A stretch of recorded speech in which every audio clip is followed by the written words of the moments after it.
चंद्रचूड ज्यांचा बचाव करू पाहतायत त्या वेदांता समूहाचा इतिहास अत्यंत विवादास्पद आहे.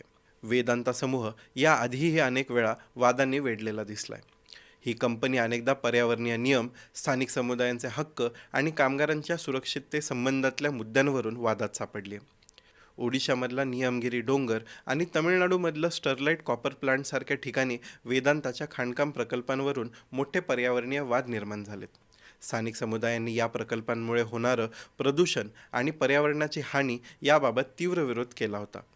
या कंपनीच्या काही प्रकल्पांमध्ये स्थानिक आदिवासी समुदायांच्या हक्कांचं उल्लंघन झाल्याचे आरोपही वेदांतावर झालेले आहेत. सोबतच यापूर्वीही कंपनीच्या आर्थिक व्यवहारांवर आणि कॉर्पोरेट गव्हर्नन्सवर प्रश्नचिन्ह निर्माण केले गेले. यामुळे वेदांताचा इतिहास पाहता व्हाईसरॉय रिसर्चने केलेले आरोप अधिक गंभीर बनतात.